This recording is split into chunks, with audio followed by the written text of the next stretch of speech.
r/datingoverthirty. Flippert says, how do you dip out of a date early? I 32 female had a very mad date this weekend where the guy took an hour and a half to finish his first drink. I knew it was a no after about 2 minutes and wanted to leave after 20. But I struggle with leaving earlier than an hour in. I waited an hour and a half and finally asked if he was done. He still had 1/4 of his beer left at this point. Any recommendations on how to politely exit? Especially if you haven't even finished a drink yet, haha. Is it rude to exit after only 15 to 20 minutes if you're confident it's a no for you? Impressive Hunter 96 says, I don't know how bad the date was, but even if it's an automatic no I usually can still do an hour or so. I just talk to them like a regular person that I'm not romantically interested in. Banana Bob 23 says, oh snap I left my microwave on. Vilageral 288 says, where was this thread last time I went on a date with someone I met online? Dude met me at the bowling alley in a dirty t-shirt and jeans, smelling disgusting, and spent the entire time talking about how I probably hated him and would never call him again. He was right about that, anyway. Jadiro says, who you trying to impress? You don't need to be nice to everyone, break out of that habit. Apprehensive Yam 8576 says, just burp continuously until he stops talking.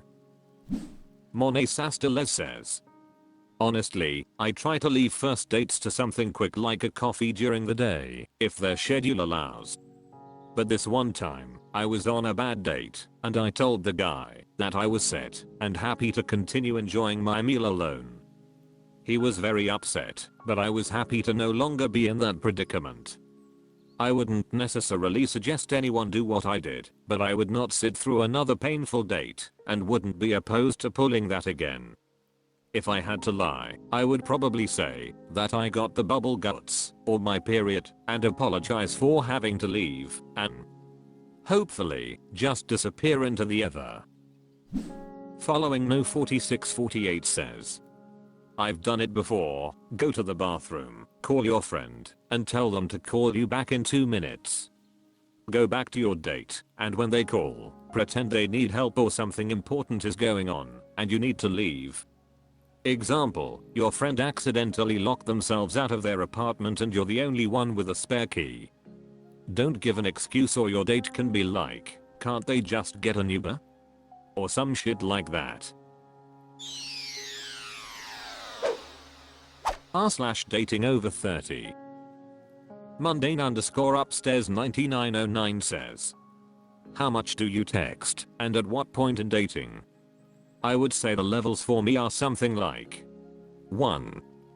Bare minimum, only texting to arrange dates or for a specific practical purpose. For me this is usually when we've had like 1 to 5 dates. 2. In between, occasionally texting something funny/relevant one of us has seen, maybe a few times per week, but otherwise not talking, unless it's for a practical purpose. For me this is usually at the casual dating stage, so up to like 4 to 6 months of dating. 3. Full texting. Texting about any random thing that's come up, maybe not constant conversation 24/7, but at least something every day. For me this is only when I'm in a committed relationship, so likely over 6 months of dating in. I've been going on dates with someone who is a bare minimum level 1 texter after 10 dates and I've never had this before. He's perfectly nice and polite, and he's responsive if I text him, but basically will only text me to plan dates or something specific like checking on me when I was sick. What are your preferences, and after how long would you move up the levels with texting? A wolf like me says, I would say I'm 3 almost from the start. Initially I'm learning how the other person likes to communicate, what their interests are, and how they like to talk about more serious topics. Some topics I reserve strictly for face to face, while others I text as I'm not necessarily looking for an immediate answer. The other reason why I rely on texting is due to my workload, working part-time, PhD commitments, Social commitments, pet commitments. Each person will be different in their communication preferences, and it's important to find a middle ground and someone whose preferences also align with yours. Beneficialcover68 says, I'm big on texting, somewhere between 2 and 3, but when it comes to dates I usually read the room and match their level. If they are only replying once a day I won't initiate real-time text conversations with them. Some won't text much at all after a date is planned, and I'll only reach out before our date to confirm the time is still good. The actual dates are more important to me than the texting banter or conversation between them. Above all though, for me, consistency is more important than frequency when it comes to texting. Post-narcissism says, there are attachment styles. Look into this. I'm anxious attachment, but I just realized that, and I'm working on it. Ilibobali says, I'm usually a full texter, #3, but there is levels to it. Like sometimes I'll take many hours to reply. For example, one text in the morning with more consistent texting not until after work. I'm flexible depending on the person's texting style though, but generally I prefer more consistent texting. I get that some people are bad texters, but if life has taught me anything it's that how a person texts you is pretty indicative of how much they give a frick about you. 4 to 6 months being casual dating to you is pretty interesting too. Anon Internet says, I'm a male, 3 all the way through. I prefer texting and Snapchat, not constantly 24/7, but definitely at least a few texts a day. Sometimes when both people respond I'll keep responding until it dies out. I prefer that way of communication, don't really use a lot of social media otherwise. Subreddit Naziname says, too hard 3. If I like you, I'm keeping in contact with you during the day. r/datingoverthirty. Throra_Sudden says, Gynecomastia. So I've had severe gynecomastia, man boobs, my whole adult life. I've never tried to let it bother me too much in dating, but recently it's been on my mind. This is due to being overweight, a chest deformity and hormone imbalances. I've gained and lost weight and they are still there no matter what. I don't really have the money for the reduced surgery, and I'm not fond of the scars that it leaves.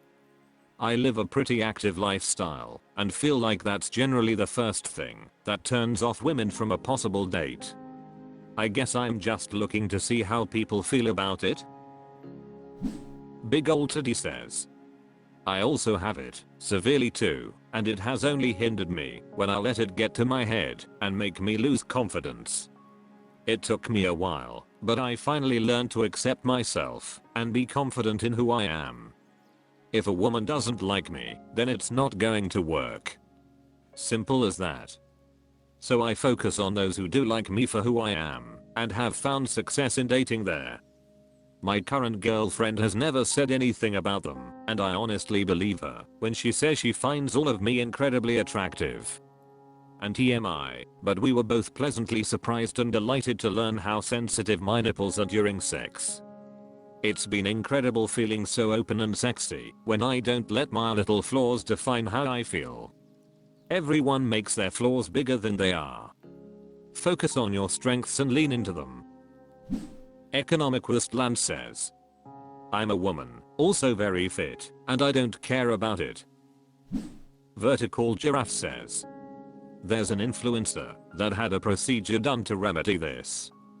His name is Joseph Abel. Not saying you need surgery, but at least some men are bringing awareness to the issue. Afropope says, unless they are incredibly prominent, i.e. you could be fitted for a bra, most people won't even notice. We are our own harshest critics. Ilakina says, I'd probably find it unattractive, but it wouldn't be a deal breaker nor something of significant weight in determining the value of the relationship. It's more like someone with really bad teeth or gum line, like yeah, probably not attractive, but likely isn't a complete game changer in terms of attraction or interest in the relationship. For me at least. Allison87 says, I love to grab my BF's belly. If he had big boobs, that would be one more thing I could grab. Humbermas says, I have it due to being shy, but never gave it a second thought until I was stared down at the pool a few years ago by several people in the same day. It's hard to get over a look like that.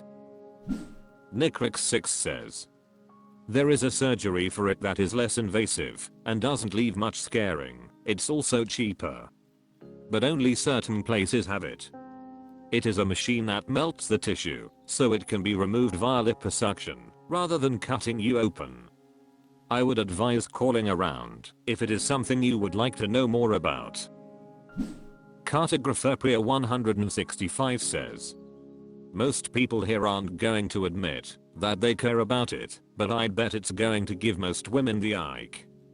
Which might mean that you'll have more success dating women whose bodies give most men the ick, if men are allowed to feel that. That's all for this video. Thank you for watching. Please subscribe.